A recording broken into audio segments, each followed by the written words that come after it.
What's happening, people? We are back. We're back again with another podcast. The Arsenal Roundabout is back with some regular faces, some old faces, and some elite faces. What an amazing panel I've got. Absolute lit panel. It's going to be a lit show, lit chat. Tanner Bearded Guna is going to be with us. He's literally was with us. He's just dropped off and he will be joining. So do not panic. He will be back. We've got an amazing panelist tonight. We've got African Guna in the house. We've got Elliot in the house. Albert is back as ever.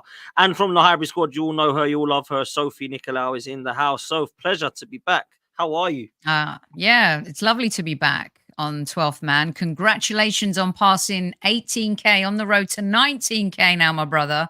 Very proud of you, and keep doing what you're doing. And always you got to give my love to my second favorite mum, Miss Dana Potts. She'll be in the chat. She'll be in the chat for sure, 100%. She's always there watching, as well as my dad. So big up to you, so for my massive appreciation for you coming on. Make sure you're all following Hybrid Squad. I'm sure you all are. Most of you are. Most of you come over here as well. So if you're not, make sure you go follow Hybrid Squad as well. And all of these guys, African Gooners on Twitter. Reaching towards 50k and over. Albert JTV, you all know the score. Make sure you go and follow him on content, and make sure you're following Elliot on Instagram and Twitter as well. Tanner is going to be with us. Bearded Gooner will be in the house. I'm going to do something a little bit different before we go into what is going to be a huge game at Old Trafford. I'm going to throw some quick fire questions at people, some of the things that are talking about in the news over the last couple of days, and just see where you're at with it. Let's start with you, Sophie. Jorginho. He signed extension. He's staying at Arsenal. Thoughts on that one? How quick fire do you want it? Like 30 seconds? Quick as you want it to be. No, you go for it. You go. I love that he's re-signed. It's for a year. This has been one of the best investments I think we've made in the last couple of seasons, because Jorginho has come into the team and deputized this season and has done, I think, a phenomenal job. Sure, he has no pace, and in games that have pace, we've seen him struggle. However, I think we've masterminded when and how to use him. He's happy to be on the bench and play second fiddle. He's at that age now where he has nothing left to prove. He's a winner at international and domestic level. And what I love the most is if players like El Neni are leaving and there's some other experienced players. He came in at a time where losing Xhaka was a big deal. And I think that matters in a team like ours. And I think that his mentor has really helped some of the players along this season. So, yes, I'm very happy Jorginho's staying for another year. Yeah, it's interesting, Albert, isn't it? Just sticking with you on this one, because a lot of people were deflated when he signed. I can't lie. I was. It was only because we were linked with Caicedo, I must add. I don't actually mind the player. I think Jorginho's come in and he's brought some leadership qualities. He's brought some experience. And from what people say, he's fantastic in the dressing room. And I think I kind of echo everything that Sophie has said. I will say that the Jorginho signing for me doesn't mean that we don't need to sign any more midfielders. I will say that. I don't think that is a replacement. I think that is someone that we need to keep and add to the quality of it. But Albert, what's your thoughts on this one, bro? You know what? I'll take it back when we the links started everything coming to Arsenal, and when we did sign him, and I remember social media, man. God, don't forget that one, Potsy, man. It was wildfire. There were phone-in shows. I went on to Tom Canton show actually, and Tom made a good point. If we'd have signed him on the last day of the transfer window, I think it would have been worse than what it was when we signed him a couple of days before. 24 hours can make a big difference, man. It can. You have time to settle in and think about it and say, you know what? I can see the thinking behind the signing. Sophie's mentioned about being proven at domestic and national level. Very, very true. And look at his time at Arsenal when it's well deserved, Dan. If any Arsenal fans are questioning it, drop me a DM. I'll have a conversation with you. He's been. Listen, he's actually been better than what I thought he'd be. Actually, to be honest with you. And with him, Dan, what I like about him, you give him a chance to pick a pass, he absolutely will. He's not just there to play it simple and sideways passing. He knows how to get us on the front foot. And the contract extension has been deserved, man, 100%. Yeah, man. Listen, I agree with Mark in the chat saying he's been a quality squad player. That's exactly what he's been. And I think we've actually underappreciated Jorginho and probably the son of Declan Rice. Some have. I mean, a lot of people have not. Because Partey's been out for so long. Do you know what I mean? So I think, Partey being out for so long last season was horrendous. But imagine like if we didn't have a Rice or Jorginho this season. I mean, wow, it would have been pretty horrendous having to try and play one of the others there, man. So for me, it's been a and one that I must say a lot of people deflated about, but now it's kind of made sense. It kind of have made sense. Billy Guna, back in the house, my bro. How are you, mate? Good, man. Technical problems, you know how it goes. It's the 21st century, so yeah. Nah, man, listen, it's all good, man. It's all good. Big up to Tom Cadden. Make sure you're going and following the Guna Talk, please. You're right, Tom, you're right. I'll give you that one, Tom. I'll give you that one, mate. Tom, listen, Tom's always right, man. You know what I'm saying? He's always right. Big up, man. Big up to Tom. Make sure you at least he gets to hear that from somebody, because I'm sure he's not hearing it from his wife. So, Ouch. I mean, he got married. He got married. I had to get a dig in. Yeah, you got a finger in there. I got it's all love. It's all love. It is all love, man. He's a great guy, man. So make sure you go follow Tom at the Guna Talk TV. If you're not, I don't know what you're doing, but you need to. Every morning, he's the only one I know that does everything every morning and keeps you up to date. So make sure you're over there at the Guna Talk TV. The best assessor of talent in the Arsenal universe is Tom Canton, I must say. Well, listen, he'll be very, very happy that you've said that, man, and he deserves his praise. Let me tell you that. Let's come to you, Bearded Gunner. We're doing some questions that a lot of people are asking at the moment. We've done Jorginho. I want to ask you about Jurrien Timber. And the question is, are we going to see this guy in the next couple of games, or are we going to write it off now and just accept that he's going to be getting himself fit pre-season and the new season? Would you like to see him figure in any of the following 2 games, on the bench even, or are you quite happy to just write the season off for him and see him next season, bro? I would love to see him on the bench, if nothing else, just for him to see his name on the team sheet and to be sat there with the first team, even if he knows, look, you're not, he's not going to get any playing time. It's a devastating injury to come back from. I've done it twice myself playing ice hockey. It's more of a mental thing with it than it is the physical. And I think just write it off, as you said, for the season. If you think you can get away with sticking him on the bench, I'd love to see it. I don't think he's going to play. And if it were me, I probably would not play him. As much as I would love to see it, I probably wouldn't. Just, you've got 2 games left. There's a lot riding on it, on both of these games. And if Arteta would even be tempted to try to put him out there, I'm not sure how great of an idea that would be, considering the pressure cooker we're going to be playing in these last 2 games. Put him on the bench with the understanding that it's a move that just says, hey, you're back with the team now. But I would just give him the summer, the preseason, and bring him back full bore, ready to go in August. Listen, I have to agree. And Tomiyasu was killing it right now. I'm a big fan, and I think he's fine there, man. I don't think there's any need to be shifting him out. Let me come to you with a similar question, African Gooner, in relation to our left back situation, right? Because a lot of people are telling me that we are desperate for a left back. Now, I kind of agree. I think the left-hand side of Arsenal needs looking at massively. I think the right-hand side is set in stone in the first 11, but the left-hand side is question marks. Now, I would argue that another left back might be a crazy thing, right? And hear me out here. We've had Kieran Tierney, Tavares, Zinchenko, Timber, Tomiyasu, Kivior. They're all rubbish, and we need one more? Or can we actually make do with a couple of them? Like, for me, I don't actually see that position as, wow, these guys are all crap. Get these guys out the door, and let's go and get one that we like. I actually think there's a lot of options there. And I think Zinchenko offensively is good if you want to play the inverted role, if you want to keep him in the squad. Some are saying get rid of him. Fine by me. He's not really my favorite player. Timber, I think, is an amazing player. Tomiyasu, I think one-on-one defending is outstanding and can play right, left, or anywhere. And Kivior's proven he can do a job there, man. So do we need another left back? I mean, it's an interesting one, Dan, because I don't think it's a priority in our squad, first of all, but it is something that I would maybe see as like my 3rd priority this transfer window, because I think, as you mentioned, Zinchenko, Tomiyasu, they're injury prone, and I think I'm tired of depending on players that are injury prone. As you said, Dan, I mean, they're all great players. They have their, strong sets when we need to play them in specific games. But for me, I think, we're at that stage where we need to depend on players that can play every single week. And, unfortunately for me, I think Zinchenko is going to be the one that probably has to go. I think Timber obviously is going to be starting there for me next season, and probably Tomiyasu will be the backup to him. I think Kiwior moves back into being a backup for Gabriel. And obviously, I think a lot of Arsenal fans have seen over the past 24 hours, we've been linked with Jorel Hato, who's an upcoming center back from Ajax. And I think Arteta's idea would be to play 3 at the back with him, Gabriel, and Saliba. And therefore, maybe that left back, we don't really need it, right? So if we were going to sign him, I think we could probably be good going into next season with left back cover, because we'll have 3 or 4 players that could play there. But I think we need to sell. So I think it's heavily dependent on who we can ship out and for what price. And then based off that and, the money that we spend, if we have leftover money, then I'm happy to spend there. Otherwise, I don't see it as a big priority.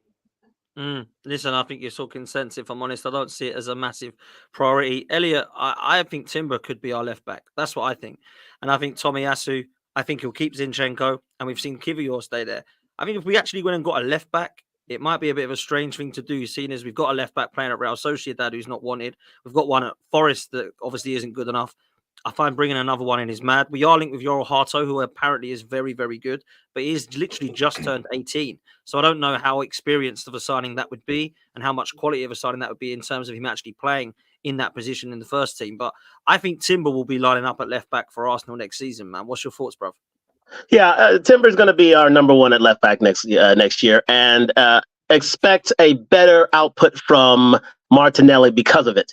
I think that Martinelli was deprived of service and of an overlapping runner for many an occasion. I think Yuri and Timber will provide that sort of service and that sort of running ability that it will free up on Martinelli and bring him back to former numbers. So again, I expect him to be a right back.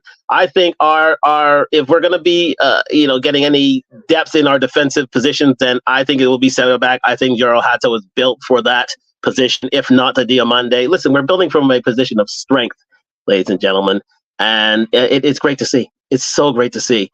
We're on an upward trajectory. Things will get better in time, I think, and I just hope that we win the title. If we win the title, then it's gone gangbusters. Then we break the system then, and we'll guarantee our ascension. So.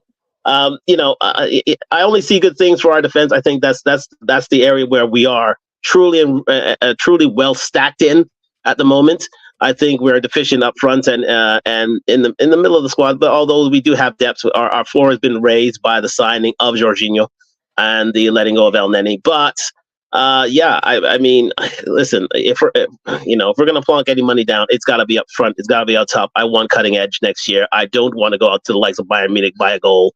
I don't want to be left to the likes of Ben White, having to put us 2-0 in the first leg of the Champions League quarterfinals. No, I want to see a Gyökeres. I want to see an Isaac saying, "Okay, I'm slotting this away. We're going to win this tie, and we're going to go into the semifinals, and we're going to go gangbusters in this group, in this division, and this league, quite simply." And if you're going to put your money, put it up front. And but again. Yuri Timber is going to be back to your question. Yuri Timber is going to be an excellent addition to this squad, and I'm looking forward to seeing him full time. I was one of the few to see him that one time when he appeared at Nottingham Forest that day. Remember when I saw you down that day? Yeah. I remember the game you come down for, man, and I was gutted. I can't lie. It's probably one of the biggest negatives of the season, to be fair, for me, because this signing was the one I was really excited for. Like, obviously, Rice we all knew about. Havertz we kind of thought we knew about, good or bad. Raya likewise. But when we signed Timber, I thought, yeah, this guy's exciting. Because for me, he's young, he's talented, he's versatile. He looks by far one of the best players, in my opinion, in pre-season. And then in the Community Shield, I thought he was probably man of the match, if I'm honest. Yeah. And then he got injured for the whole season. And it's just like absolutely cruel, man. Albert, let's come to you. This one's actually a question which I'm going to throw to you, mate, because I know that you like some of these players mentioned. Jake said, a question for the panel. If Arsenal have 150 million to spend on a striker and a midfielder, would you rather we spend 100 million on Bruno and 50 on Sesko, or 100 million on Gyökeres or Isak and 50 on Onana? I think what he's getting at there is, where's our priority? Yeah, where's our kind of priority there? Is it striker to spend the money or midfield to spend the money, bro? It's kind of be similar to what I said on the show last time. One thing Arsenal haven't done for quite a number of seasons is to address our midfield area. We haven't. When we're supposed to bring in a couple of players of that standard to take us a bit more further forward, we get one. We had Odegaard on loan. We brought him in a permanent. I said I don't have a problem bringing in like Erdegaard as a permanent, but you've got to bring in someone else on top of that as well. They didn't. So I know people say about the striker situation that prioritize the midfield, but damn, we still need to get a strike. I personally think we do. And I made the example when we played City away, when Erdegaard put through Bukayo Saka. For me, a top level striker, like I said, gets in that position, gets ahead of a Kanji, and puts us 1-0 up. It's that 3%, that killer instinct in front of goal is what gets you the 3 points to get in the point. I'm not saying that's a bad point to get a City, for example, but you know what I mean in terms of that clutch moments, and we don't have that. But address the midfield area first and foremost, 100%. That has to be done. Is that Anana from Everton? I'm assuming it is that question. Yeah. I'd have to think about that one a bit more. Nothing against him. Maybe it might be stylistically, and maybe no disrespect to the club that Everton are in terms of their personnel and the first 11.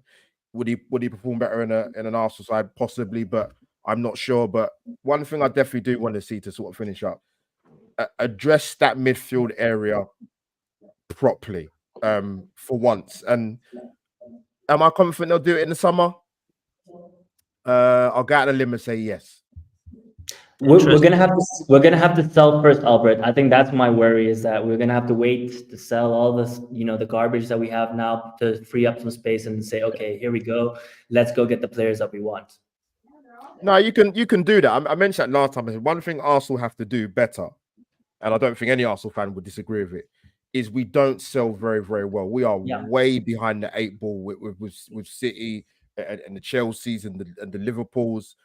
That's one thing Edu has to get better and has to get right. You should guard it. Whoever's behind that.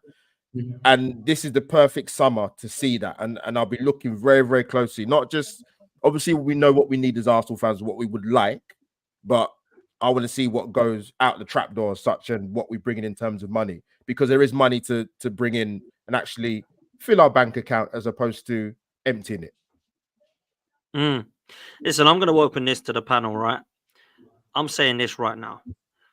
£200 million, let's say, that we're given, 250, 152, I don't care how much it is. That goes on 2 players, a left 8 and a centre forward for me. That's what happens. We go and put that on a left 8 and a centre forward. They're the first 2 positions. If that takes the whole of your budget, I don't care. They're the 2 positions that we need. Then the player sales that come, like African Guna says, that goes on your backup for Saliba and your backup for Saka and your backup for XYZ, right? Yeah. That goes for your Nelson replacement, your Eddie replacement, your backup for, at the moment, we don't have anybody for Saliba, your backup goalkeeper. Go and get the left 8 and the centre forwards position in your first team sorted, right? That's what I believe. Because what I don't want to be seeing is us going and spending 75 million on a winger that ain't going to play because Saka gets ahead of him, and we only have 50 million to try and get on a left 8 or a centre forward. For me, that would be bad business. Now, I've been quite impressed in the transfer window in the last few with some of the big signings that we've got, but I do think that we are still quite short when it comes to the close to go, oh, what if he gets injured? We kind of can't do that anymore because we've tried this season to get ahead of City and we might not get ahead of them. So we need to get this spot on, man, this summer. No more give him a few windows. This is like, we've got to get these windows right now. There's no more try and buy for the future. Let's win now. Yeah. I want to see players coming in like Declan Rice now, not like Marquinhos and Tavares and Lokonga. None more of them. No more of that crap. Let's go and get the players that we need that can actually win this bloody title. That's what I see, man. So what's your thoughts on that, man?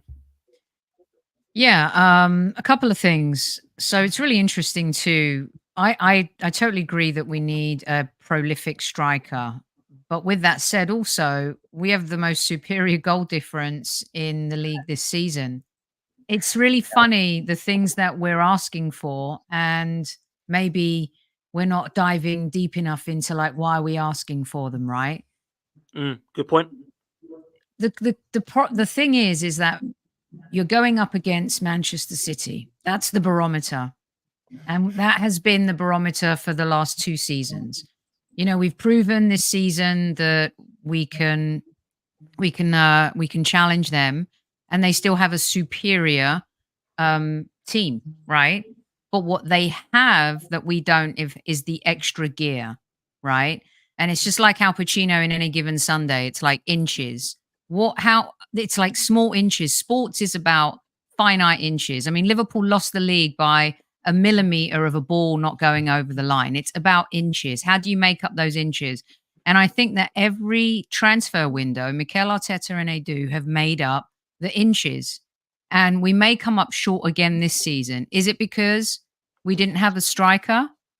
Is it because Thomas Partey was injured again? And when you look at how he's playing right now, you see what was lost in the midfield. Is it because Mikel Arteta maybe didn't figure out early enough that as good as Zinchenko is, he can be a liability in defense, although I don't like how he's become a scapegoat. And I think the same way he was at City, if he can embrace being a sub at Arsenal, I would look and lean more towards keeping Zinchenko. However, if you're going to take that money, and it's money you're going to spend well, and it's going to allow us to strengthen and give us those extra inches, then that's what I would do. So when you look at what could go wrong and how badly would it be if it did go wrong, the cover for Saka is like, you lose Saka, we're in trouble. And I was critical of Saka since maybe the Villa game, before that the Bayern Munich game, because he didn't play to his potential. And a lot of people came at me for that. But that's because he needs to be that world-class player now and step up. And since the Champions League, he has been masterful. He's been brilliant. And when you look at Dr. Raj posted something today of the stats, the difference between him and Phil Foden.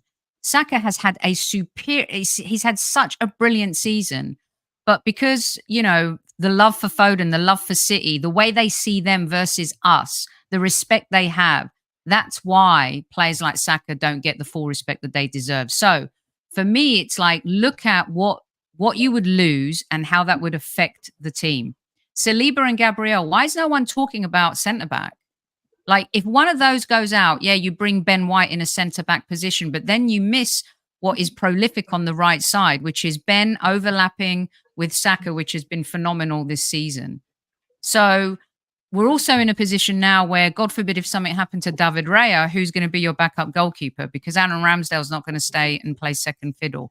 So that's kind of how I look at it, is when we're going to lose someone to injury, what does that look like for the team? And how does Mikel gain those inches to make it better? Listen, you put that so well, Soph. That to me is spot on. And I think when you look at it, this is why the process is done now for me. This is why the project thing is done now, because we're talking about replacing some players that were part of this process and project, right? Emil Smith-Rowe was part of a process. He looks like he might be shifted on now because he was only good enough to get us top four, not a title. El Nelson's the same. Eddie Nketiah is the same. Cedric's, El Nenis, all these guys we've mentioned, right? You're just mentioning Zinchenko. My next question was actually going to be about Gabriel Jesus and what we might need to do there. Now, my opinion, and I'll take it to you, Tanner, my opinion is to keep hold of him, because I think Jesus is the guy that you keep and Eddie is the guy you get rid of. A lot of people have saying to me, however, that there is some interest from clubs, and if 40 million was offered, would you accept it because of his injuries? Now, what are we going to do there, in your opinion, Bearded Gooner? I mean, it's money talks. 40 million comes in for a guy that probably at this point you say he's got a bum knee. How much can he really play over the course of a season, and how much can you really trust him? Well, you get 40 million, you probably take the money and run. At that point, I wouldn't like it because I think that Jesus can be that cover, quite frankly, across the front three. He's that versatile. And when we look at what it is that Arteta wants to do and how he wants to play and the players that he brings in, when he and Edu are sat in the office and the scouting team are sat in their meeting room, and they're looking at players and they're prioritizing player traits, I guarantee you in that top three of player traits that they're looking for, the word versatility is in there somewhere. They want players that are not pigeonholed into playing one very specific role. And not to get away from Jesus real quick, but I think maybe that's kind of why in the beginning of the season we saw the scoring struggles that we saw, because we didn't have that out-and-out number 9 that just says, give me the ball, I'm putting it in the net. This is done. We had guys who were, well, maybe I'm not that guy. Maybe I'm going to play over here on the left, and I'm going to try to find somebody in the number 9 role, but there was nobody there. So with Jesus, keep him unless you get an offer that just knocks your socks off, because he's the guy that, can we do better? Sure. Of course we can. You can always do better. You can always do better. This is why if I ever do player ratings, I never give out 10s. Because I think if you asked any player, did you play, was that the best game you've ever played, or was that a perfect game? The answer will always be no. There's always room for improvement. You can always do better. But he would not be the worst guy to go into next season with as far as cover for anywhere across the front 3. So not in the middle. On the flanks, you don't think so? He's not a goal scorer. Everyone's crying out for a striker and they want goals. He's proven that he's not that. But Would he make great cover? I wouldn't keep him as the backup for the 9. He would be cover for either wing, which quite frankly, we on the left, we've got Martinelli, whom I don't think anyone has really soured on. I mean, that's a whole other deep dive that we could get into as to why he's had the season he's had. But but Trossard has picked up the slack over there to the tune of, can you even drop him from the starting 11 now? No, he can't be. With Jesus, it would be more of, I'll go back to when I first jumped back in here, the Jorginho thing. Dan, you said signing Jorginho to 1 extra year doesn't mean you don't go and supplant the position. Jorginho is a midfielder in a glass case. In case of emergency, break the glass. Mm-hmm. For Gabriel Jesus, if you're going to put him in that role, Soph, up top, it would be the striker in the glass case in case of emergency kind of thing, break the glass. But I'd keep him around because, and I agree with you wholeheartedly, on the wings, he's much better out there. Is it going to cost you more to get a replacement for is it going to cost you more to get a backup for Saka, or will it cost you less to just keep Jesus? I don't think people really appreciate what he does off the ball. I think Arsenal fans did, but we're so quick to discard players, Show me where you can get that type of play that does exactly what Mikel Arteta wants off the ball, doesn't care whether he scores goals or not, I think, and you're getting goals from Trossard, you're getting goals from Havertz, from Odegaard, from Saka. So I totally agree with you. We had a conversation on our show a couple of weeks ago saying that he would be perfect cover for Saka. But the reason why I didn't mention him before is because he needs to stay fit. He's too important and too expensive to not play football. To not be available. I mean, the best ability is availability. I will say, 100%. I agree with that as well. He's got to be available. Do you know what's mad? When we signed Zinchenko, when we signed Jesus, the first thing I did was I spoke to the 3 Man City fans that I know, right? And they all said the same thing. Jesus is not a number 9, but he's a good winger. And Zinchenko is very good on the ball, but he's They were right. Yeah. Everything they said was right. They've been watching these guys for 3-4 years. They weren't lying, Zinchenko can't defend, correct. Jesus can't play as a number 9, correct. So maybe Zinchenko has to be a squad player like he was at Man City, and Jesus needs to be a squad player like he was at Man City. And maybe we've evolved now quicker than perhaps we needed them in our first team. Now we don't. They're now squad players like they were for Man City because that's who we're trying to beat. So there's nothing wrong with that, in my opinion. Do you know what I mean? There's nothing wrong. We're getting to that stage where we have a team where we're going to lose players we like, and I like that. That's where Arsenal need to be. I want us to be upset if someone leaves because we've just been giving players away for nothing. And look at the elevation. Everyone kept going on about Tierney, and there was a time where Arsenal fans wanted Kieran Tierney to be captain, etc. And, he just couldn't play the way Arteta wanted to play. Leveled up Zinchenko. And I don't care what anyone says, Zinchenko was a bloody baller in his first season. He made a mistake at Liverpool, lost confidence.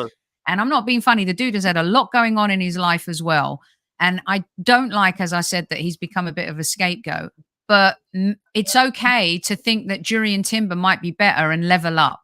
But it's not so bad. Do you know what I mean? And so now, same thing in midfield. Declan Rice, we leveled up. That's because Man City have like for like in pretty much every position. That's what you're competing with. Facts. I mean, you're absolute facts. You're hoping to bring in a player that's going to elevate the starting 11 And whoever he supplants in the starting 11, you're looking at that player and you're saying that's a really good option for us to be able to bring in off the bench. And I don't want to steer it in a direction, reel me in here, but I'll just throw the example out of Kai Havertz. I mean, it didn't work as the left 8, but boy, it works with him right now in this team. In the here and the now, it works with him up top. Can we do better than him up there and in the left 8? Yeah, 100%. But boy, oh boy, to look at that and be able to say, we can do what we're doing right now next season by bringing him off the bench, because the player that comes in to replace him is that much better. And like Soph said, we're leveling up. We're jumping up and getting the mushroom out of the brick. You know, I'd sing the Super Mario Brothers theme song, but I can't sing. So. Go on, Elliot. Go on.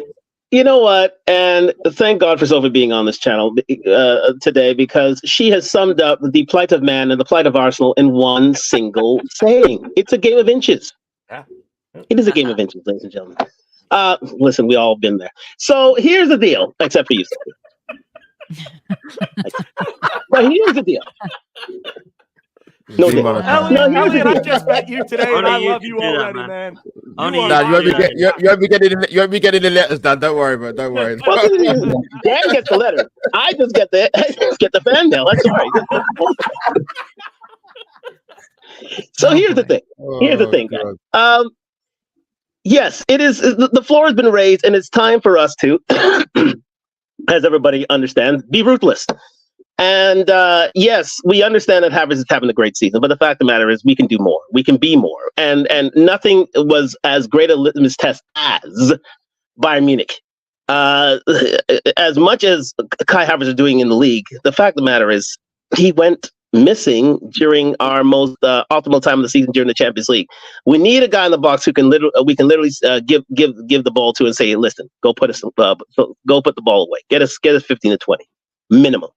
And let us charge forward have a duo of strikers being Havertz and let's say How an did he Isaac. go missing? Where did Mikel Arteta play Kai Havertz in the first leg against Bayern Munich? He played up top, and he gave up some hold-up play. But the fact of the matter is, there were some chances that fell to his feet that he didn't finish. No, he never. He played him in midfield. Did he put him in midfield? Yes. In the first leg, yes. In the first leg. But the second leg, he was a striker. Yes. The first leg is where it mattered the most. We lost what was working, and the manager has to be a little bit accountable for that. Agreed. Yes. Yeah. Understood. But the fact of the matter is, Arteta didn't feel confident in bringing Havertz up top, even in the first leg. We need a man who's going to go in there first thing, and say, you know what? It's been working since Dubai. He's been working since Dubai, but when bigger competition came to play, Arteta had a second thought. He said, you know what? No, let me think about that again. This is where Arteta sometimes, okay, and I think it's undeniable what he's doing, and I think that he's doing a phenomenal job. Every now and again, he's got the square peg, round holes thing about him. And I thought that he was done with that a little bit. And why change what was working? You know, I'm not saying it was a left-back Xhaka semi-final of Europa League, but that this is a team that it enjoys familiarity. Footballers like to know what they're doing week in, week out. And it had been working. And he changed it, and it didn't work in the first leg. Well, I understood, but the fact of the matter is, we need to go into next year thinking, having a striker that says, you know what, from day one, you're our number one guy. You're the guy who's going to get us the goals. You're the guy who's going to put it away for 20 to 25 goals a season.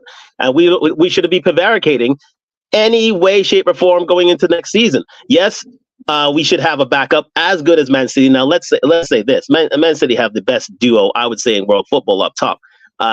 In terms of the striker position, we need to be near to them, if not above them, in terms of the hierarchy when it comes to our duo in terms of striker. Now, to those who say that it should just be Havertz and we should try and find a understudy that would fill in places. No, that is not the way to go. That is definitely not the way to go. We will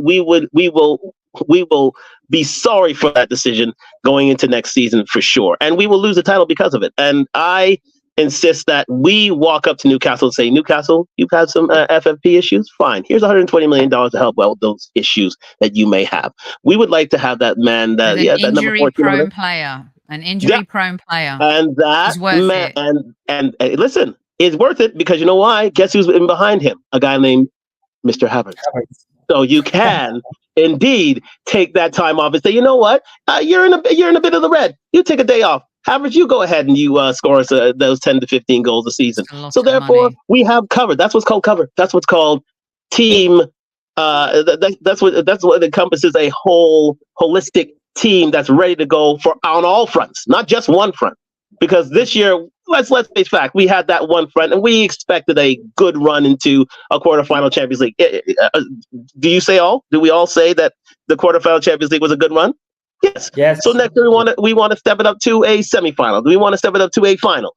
And and the only way to do that, the only top clubs do that, is when they have a duo that they can depend on. Take a look at what happened just this week at Real Madrid. They brought on Joselu. Joselu got them 2 goals, got them into the final. Simple as that. That's what's called superior management. That's called superior squad depth. That's called superior and that's called superior technical ability in all areas. And that's what, yes, exactly. It takes money. That's right. You tell them it takes money. I'll throw one monkey wrench into everything, Elliot. You just said superior management. I will argue, and at the end of the season, all of us and all of the shows that we do, the one thing we're going to do, if we do not win the title, is we are going to look for where to place the blame. Not really. And come on. No. Hear me out. We're going to ask why. Why. We know why. We already know why. You look for moments. Because every team looks for moments. Liverpool will look back and think, "Oh my God, what happened? We were right there." I think it's natural that the teams that are there, us, City. Look, if we win it, and City don't, City are going to do that. City will look at where did we not. So my point is this. This is where I was going with this. There were moments where I think Arteta got it wrong. And the one thing that worries me is everything we're talking about here and the players that we bring in, the one thing that I always come back to with him is he has to trust what his eyes are telling him. And he has to trust his feelings, and he has to trust the players that he hands a shirt to match in and match out. And he doesn't always do that. And he doesn't trust his bench. I agree. He needs to have 18 players on the pitch. Exactly. But he needs to have 18 on the pitch, players on the pitch he can trust. Absolutely. Exactly. Yes. But here's what's funny about that is that even if the players that we look at the starting 11 right now and we say he changes something up and he puts them on the bench, he still doesn't. What you just said, literally, the words that came out of your mouth are 100% true. He doesn't trust the bench. And I'm not sure it matters who is on the bench. He doesn't trust the bench. And it's almost like I'm not giving you a starting role today, so I don't trust you. I don't fully trust you. You know what it is that he doesn't trust is if you make a mistake in a game. For example, Kivior had been having a terrific run up until the Bayern Munich game, right? Yep. And maybe in that moment, Mikel didn't understand that he wasn't ready for the moment. And let's be honest, you know, he hadn't been in at international level, maybe, right? So when you look at that moment, should you have played Tomiyasu? Was he fully fit? Did he have a choice? But what happens is then he doesn't trust that play. How many times has Kivior played since Bayern Munich? That's what happens with Mikel Arteta. If you give him a bad performance, you've got to earn it back. No matter how many good games you gave him, if you give him one bad game, you're going to really have to earn his trust again. I think that's a growth issue for Mikel. Yes. And at this time of year, it's hard to get that trust back. You're right. Go on, African. Yeah, go on. I was going to say, in terms of what Sophie's saying, I don't entirely agree, Sophie. I think it's more about the quality. I agree with you. Look, if Saka makes a mistake, or if any of his, I don't want to say favorite players, because they're his favorite players because they're obviously our best players. Even they're our favorite players because we know they're our best players. If they make those same mistakes, I don't think they get the same treatment as a Reece Nelson and Nketiah, who I think Arteta definitely doesn't trust. And he's just kind of, withered with these players because we couldn't do this whole overhaul squad, get 20 players, and we've done it, as you said, inch by inch, right? And I think this summer is that final piece for me where he gets rid of these guys that he doesn't trust on the bench, and he needs to just revamp it with 3-4 players, as you said, and then the Jesus and Zinchenko become the squad players. That's the next evolution I see in the squad. I don't necessarily think that, you know, if you make one mistake, you're out of this team. I think it's specific. I mean, it happened to Pepe. It happened to Pepe. It happened. You can go as far back as the Pepe. Yeah, but it happened. No, but it happened to Pepe. Xhaka gets a red card and he got patted on the butt on the way out to the tunnel. No, fair enough. I'm sure there's examples. Yeah, right, and I can give you more. But so yes, there has been examples of man management. I remember with the man management of Xhaka and Pepe, like you say. I remember Nuntavage getting taken off at 31 minutes and screamed at him. It's happened to Aaron Ramsdale. Aaron Ramsdale's mistake at Southampton. Yeah. If he trusted Turner more, Turner would have played the rest of the season. But he didn't trust him at all. So all the players that we're referencing are our B team, right? They're not our A team. Yeah, but that's what we have to reference, right? Yeah. So Mikel Arteta, as strong as he's made the squad, you're right in that he needs another Zinchenko, Jesus. You know, it's time for Eddie to go. It's time for Reece Nelson to go. It's time for, you know, there's a long list. Yeah, the Lokonga. Don't give me he's been good for Luton. No, stop. You need to upgrade from Lokonga and those types of players too. So yeah, we're in agreement on finding the Zinchenkos and the Jesuses to match what's on the bench, no doubt. We needed to upgrade Lokonga when we got him. I mean, listen, I think there's a lot I agree with in what you've said, in what you've both said actually. Eros says doesn't trust his bench, but trust the process, question mark. Listen, I will say this. I do feel like what Mikel Arteta sometimes needs to learn. And I actually agree with Tanner. I think there will be the question mark of... Stan, sorry, hold on a second. What is that? Like, back that up, okay? Put another 199 in. And what do you mean doesn't trust his best, but trust the process? We are the closest we've ever been to winning the title since the Invincibles, okay? And the only reason we might not win it is because we're up against a juggernaut of a team called Manchester City that you fans cry about their 115 charges week in, week out. But Pep Guardiola still has to manage a team, and somehow he's assembled one of the greatest teams, they say. He's the greatest manager. And you have your cone man, supposedly, challenging the greatest manager of all time to a Premier League title 2 years in a row. So what are you talking about? Don't trust the process. We're past the process. We're in progress. The next phase is success. Like, I just don't get that. Let me come in quickly. Well said, Sophie. Well said. Let me say this. Remember, our process was so good. Other teams are having their processes now. Other teams are copying what we're doing. Man United are going through their process. Chelsea will try to do a process. Who else? Newcastle are trying a process. Everybody's trying a process. But yet, when we started our process, we were the banter club then. They said, oh, that process won't work. You need to get full ready-made players with great managers, and everybody's getting assembled. You know, they're all on that bloody, Man City train. At the end of the day, and Sophie's absolutely right about this. Our process is so good. Other teams are now creating their own processes, and it's stunning to see. And now we're looking back and saying, "Oh, well, I guess you like that process, eh?" Well, let me just quickly say before I bring Albert in, Eros, thanks for the super chat. If you do want to come back, Sophie. Eros is my friend. Eros. Sophie's the greatest. I tell you what, mate. She means well. I truly must say that. Yes. If you do want to come back, then please do come back. It doesn't have to be a super chat. I'll put it up. So big up to you as well. Listen, I agree with what Sophie's saying. Albert, sorry, you did want to come in. Go on, mate. Yeah, Dan, one thing I've learned about podcasting, not just in football YouTube, sometimes just listen. So that's why I kind of just sat back and listened to what the guys were saying and some of the stuff you see in the chat. Because it's interesting because I've heard the word standards a lot in the last 4 or 5 years. I hear it in capital letters, by the way, standards. Sophie's made a good point in terms of, they're coming up against a juggernaut with Man City. And Tanner's obviously mentioned about, the reasons as to why if Arsenal don't get over the line. I've heard the reasons for the last 4, 5, 6 weeks. We lost to Fulham on New Year's Eve. We drew a Fulham opening West, but my thing with that is, and this is my own personal opinion, people can bring that up, right?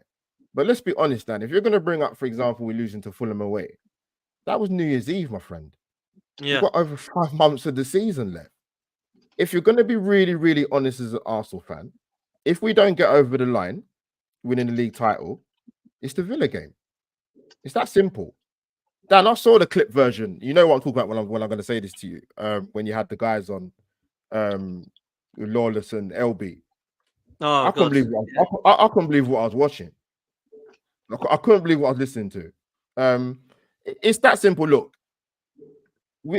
as good as Liverpool have been, for example, they had not won a Premier League before. They had not won a league title. So let me rephrase that. Before even going back to the old First Division, Klopp only got over the line once. It shows how bloody difficult it is to win the Premier League. What, we should win the league just because we're Arsenal alone? That's not a good enough reason, man. You look at our European heritage, right? As a football club, it pains me as an Arsenal fan. Absolutely pains me. It'd give me nothing better than for us to win. Have had more European success. We've lost our last 4 finals, unfortunately. So there's no God-given right. If you want to be really, really petty, then Liverpool in the same amount of Premier League titles as Blackburn and Leicester. But the wider context is they're a bloody good football team. And Jurgen Klopp's done a good job in 9 years. So don't tell me about standards. I'm old enough to remember Arsenal last time I was alive enough when we won a League Cup. People talk about, that's one thing I will say about Arteta. Look, I want to see a better run more in the domestic cups, 100%. Because I don't want to be coming on Sophie's channel or coming on your channel, Dan, coming to January time, we're out of both domestic cup competitions, because that's going to fuel the fire. And just quickly before I finish up, with the Arteta thing, right? People have already made their mind up about the manager, irrespective of whatever he does. Yes, in the day, the next contract he gets at Arsenal, he has to deliver something for me. I actually said it this season, he's got to win a trophy personally. That was before the start of the season, mind you, by the way. Let me give a bit of context to that. But yeah, it's interesting just when I sit back and I look at the chat boxes, and Dad, I look at your comment section after you do streams, man, and I'm like, I don't know what to say anymore, man. Like, we've got 2 more games left, which we're going to touch on, which we're going to come on to about Man United. The scenes is not done. Have your recriminations. Start your own channels, even if you want the people who come in the chat boxes and watch YouTube content as consumers, and have your point. Make your point. Tell us why you feel the way you do. So if you eloquently made the point with the chat you brought up, Dan, big up to the guy for the super chat. Like, give us a bit more context, a bit more meat on the bones, because it is Arteta's first job, and I'll be to get a league title within your first 4 years as a manager. If it does happen, that's not bad going, Dan, to be fair to say.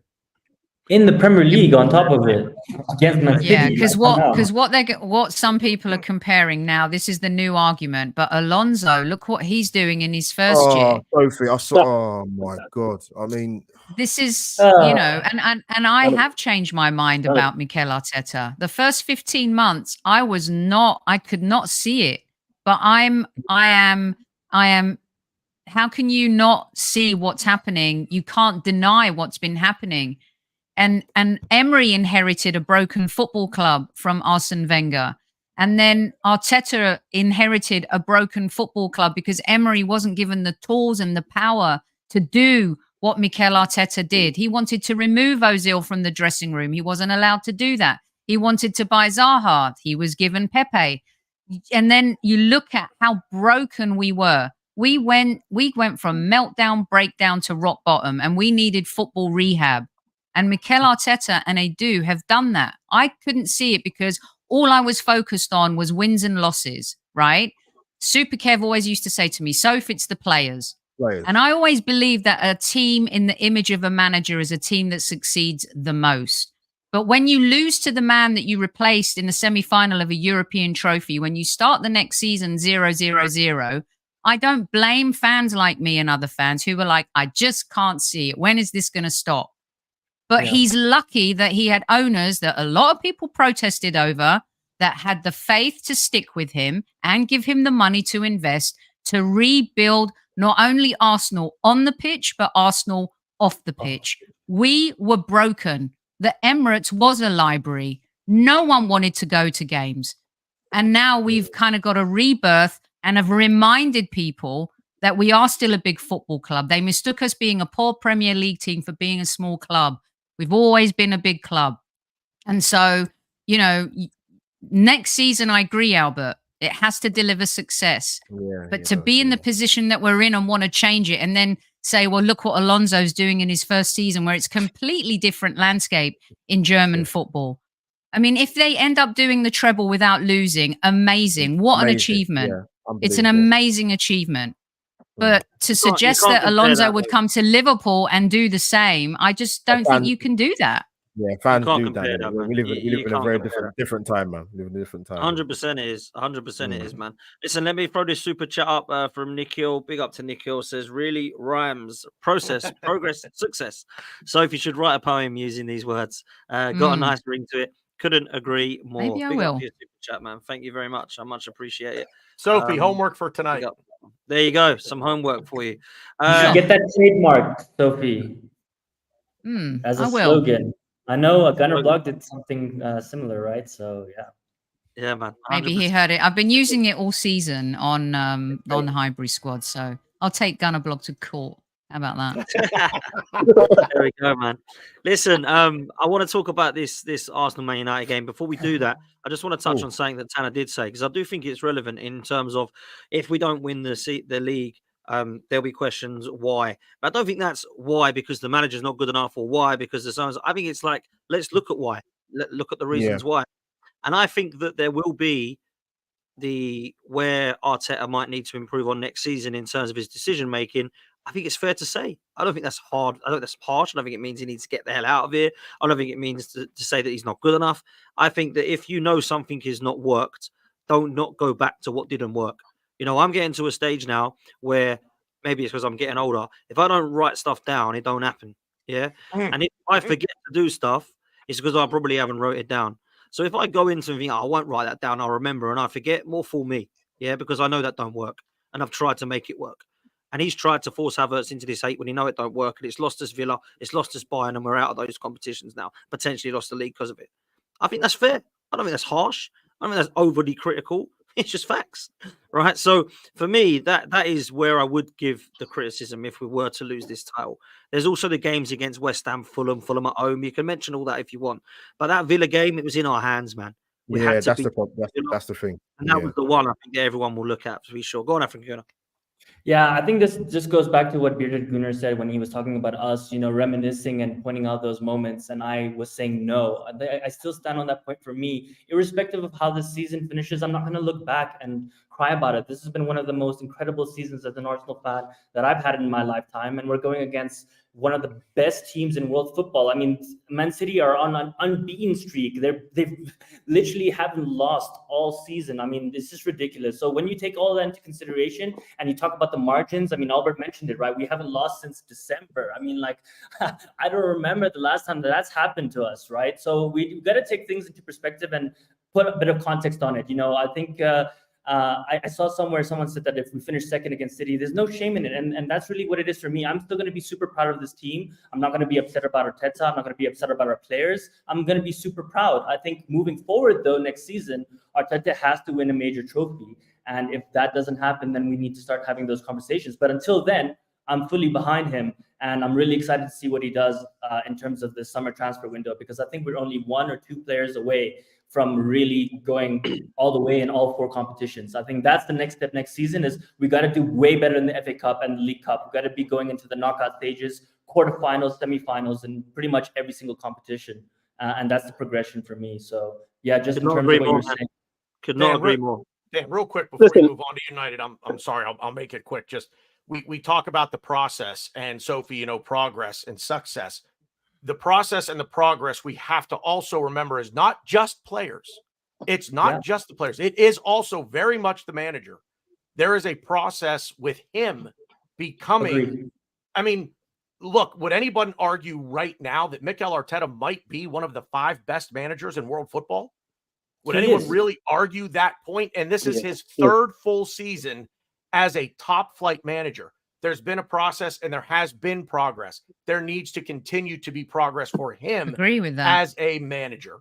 And that's really at the end of the day. And African Goon, I agree with everything you just said, man. I am so incredibly proud of this team. I think there's just, when you're this close, this close, I think that's just a natural human thing to we as fans. I will not look at it and poo-poo one instance or 2 instances, but the club, Mikel Arteta, Edu, even the players themselves, the coaching staff, they're going to sit in a room and they're going to dissect everything. If they haven't ad nauseum already, to say, where do we need to improve on? Another way to say it is, where could we have won the title this year again? If we, and again, I don't want that. And also, to come who are across the as managers? negative. Who are the managers winning all the trophies in Europe right now? Alonso is an anomaly this season. Yeah. Okay. Yep. So if you remove Arteta, who are you getting? But look at La Liga. Right. Look at the Champions League. Who's winning all the trophies? Look at the Premier League. Who's winning all the trophies? Usual suspects. Yep. That's Don it. Carlo, Usual man. suspects. Don Carlo. Don Carlo, indeed. But listen, let's give a shout out to not only that, because I want to continue the circle jerk here. Let's give a shout out to not only Arsenal. Yes, indeed. You can look around. Let's give a part of this, apparently.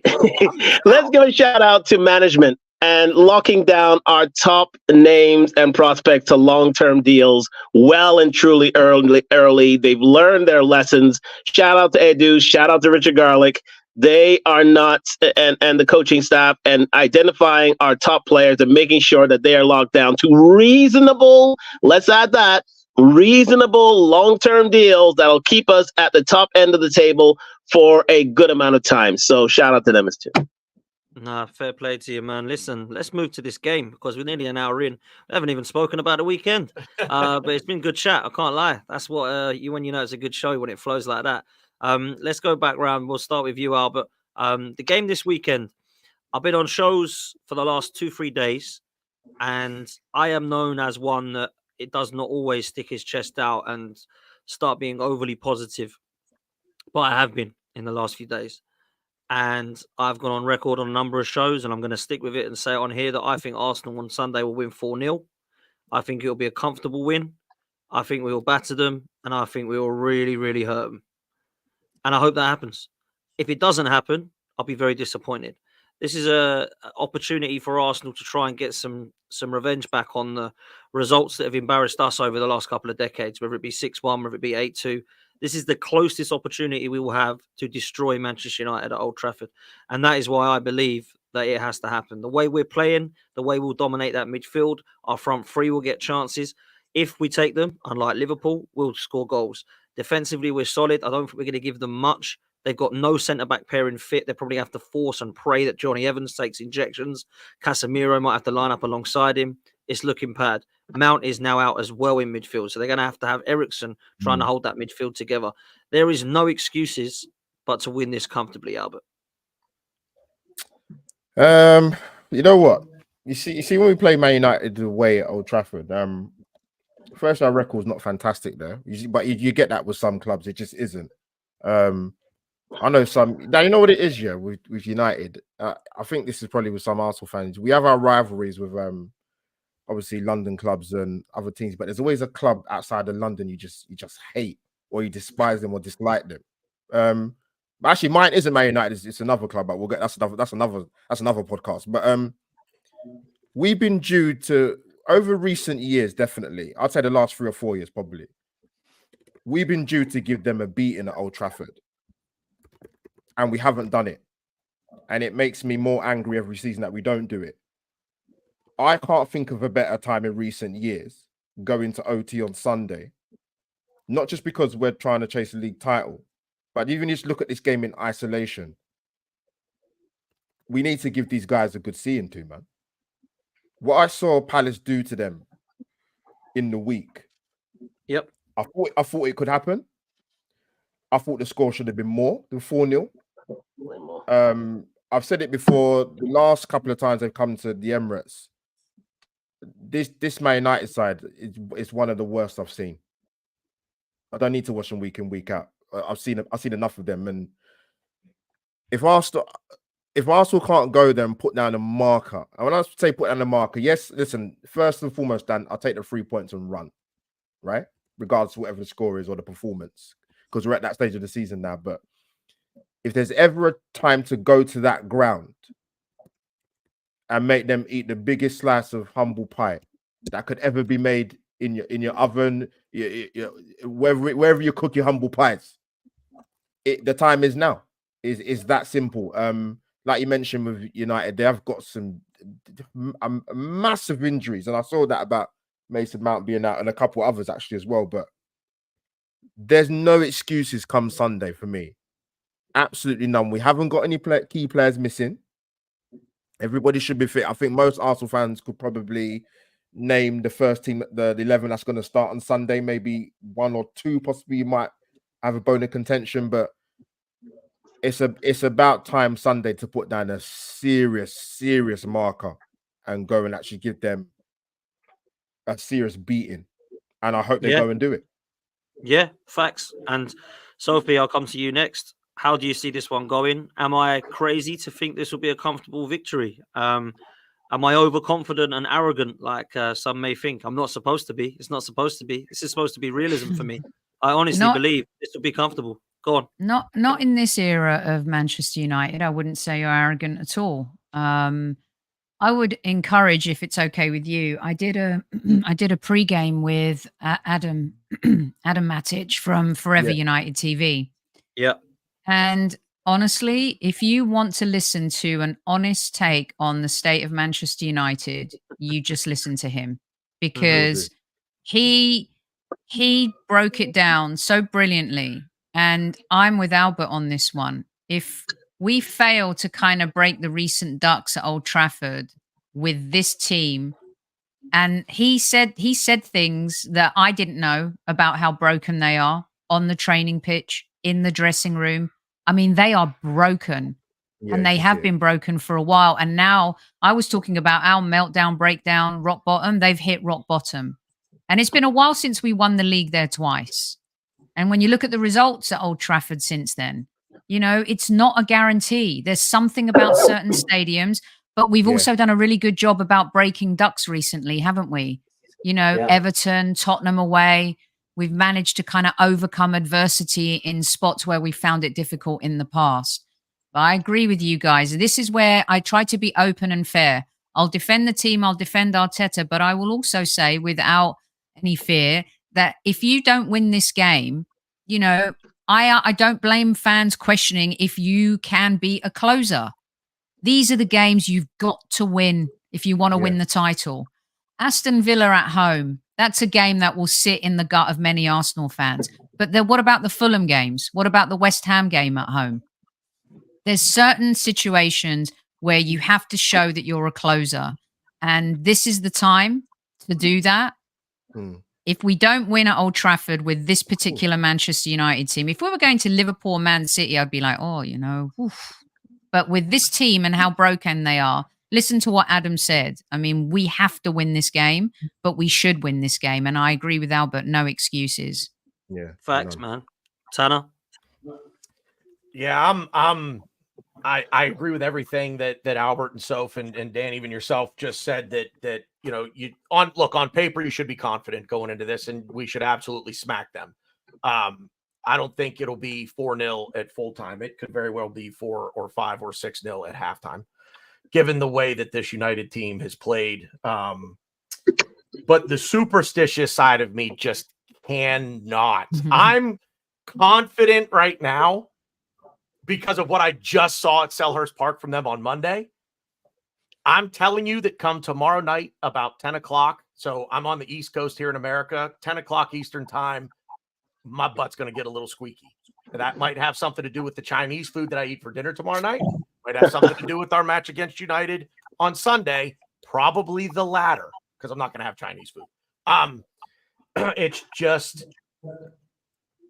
rivalry and derbies. Obviously proximity wise, form goes out the window. We all know that. And if there were ever going to be a game where Ten Hag all of a sudden rallies the troops, circles the wagons, and gets that team up for one game, it's going to be Sunday. That said, everything that Sophie just said, this is where I want to hear Enter Sandman and see Mariano Rivera get the call out of the bullpen. It's time to close it out. That's it. We're done. That's what I want. That's baseball talk, kids. And Tanner, quickly, just to add to that quickly. I hope Arsenal remember that game when Liverpool played Manchester United at Old Trafford. Liverpool should have had them out of sight. Arsenal cannot make that. Cannot make that mistake. Absolutely cannot do that. Absolute facts, man. And I think they had 100 shots of goal this season, Liverpool, Man United, and they haven't beaten them. It's crazy. Absolutely crazy. Old Trafford, they lost in the FA Cup and in the league they drew. So it's crazy, man. Absolutely crazy. United have conceded the second most goals in the league this season. That is astounding to me. But then the reason I'm so confident, I'll come to African Guna and Elliot.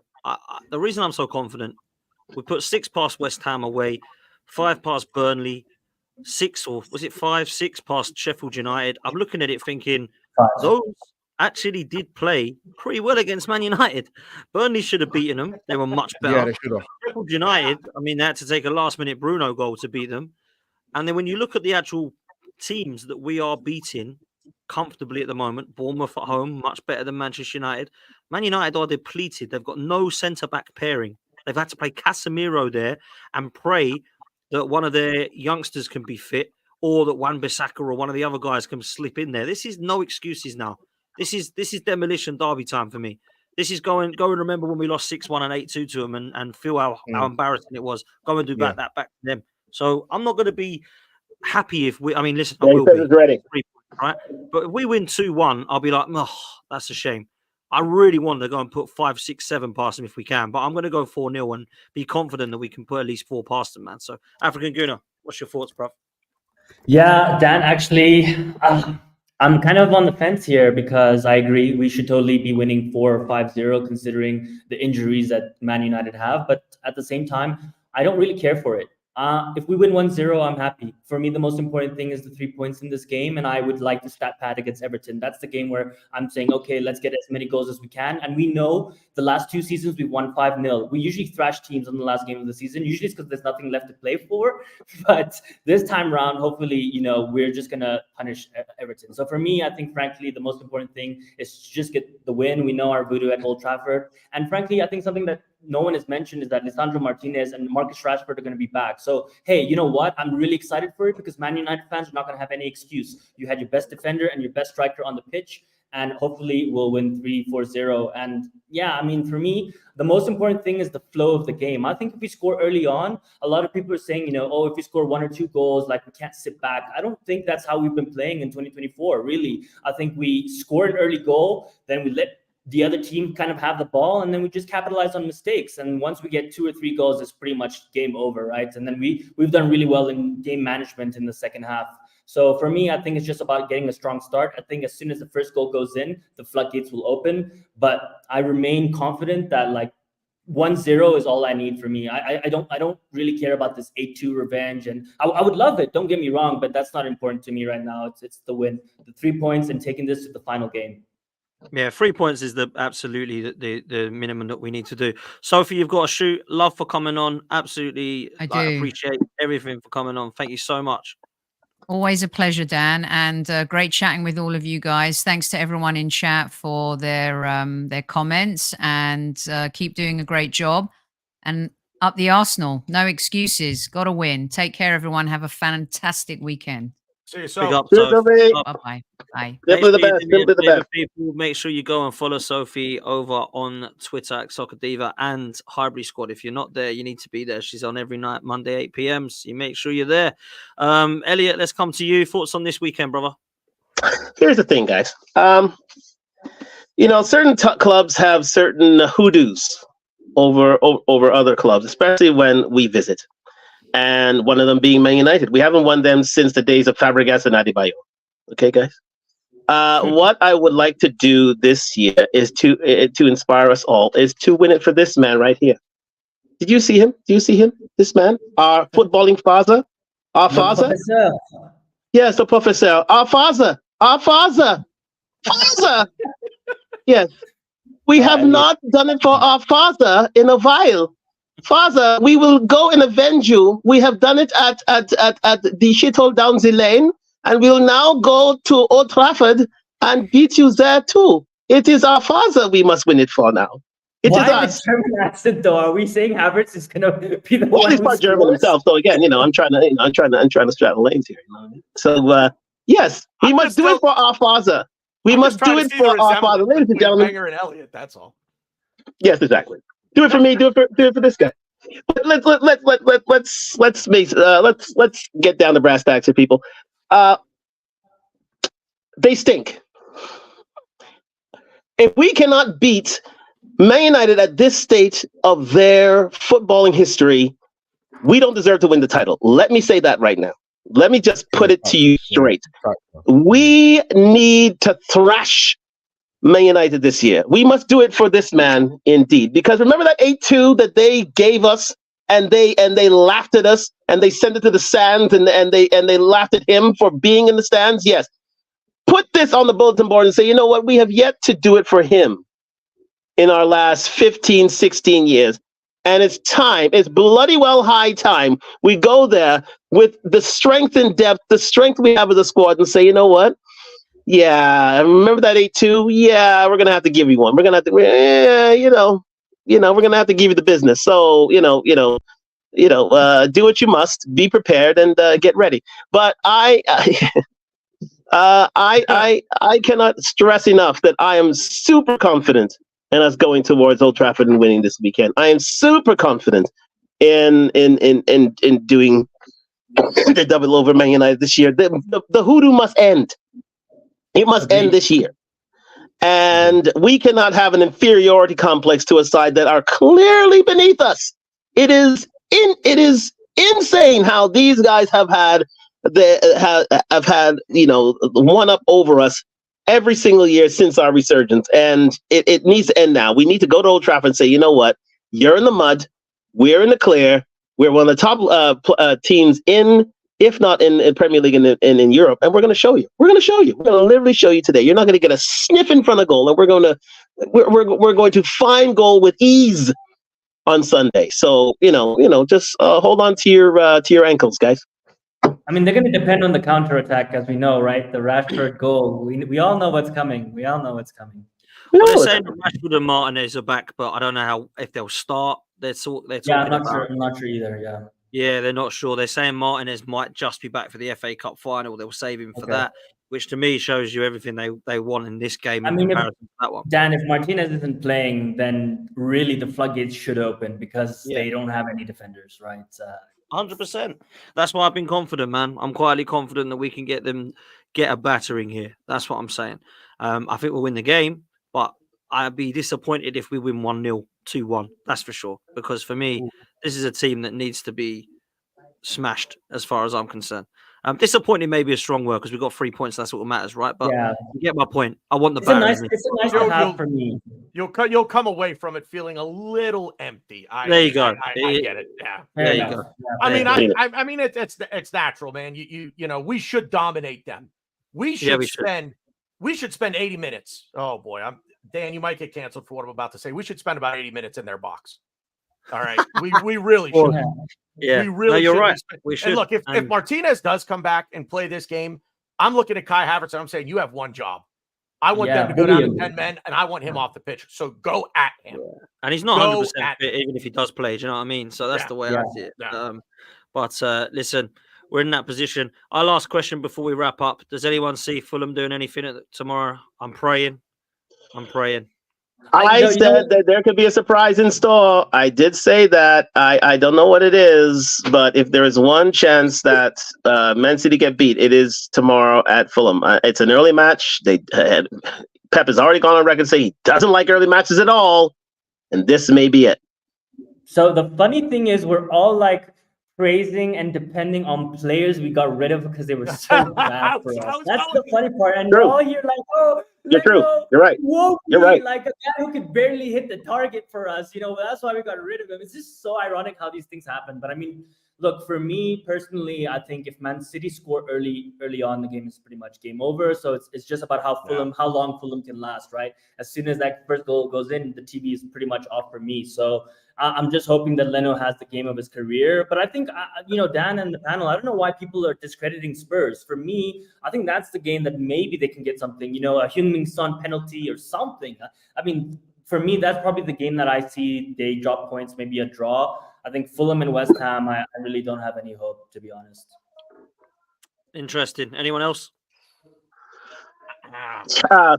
Do you trust Tottenham now? Really? No, I don't. Really? But they're a better team. They have better players, and they're a better team. They're a better team, but I'm not sure. They just have better players. I'm not sure they're going to show up. And I mean, I'm not sure they are literally going to show up. I don't think when the bus pulls into the stadium on Tuesday, I don't think anybody gets off it. I think the bus driver just opens a door and just hangs. It's like, listen, man, I get paid. Dude, I don't know where they are. I get paid. It doesn't matter. I don't think they're even going to show up. I do not think they listen. I think Tottenham players and the manager will want to turn up. The fans will not want to.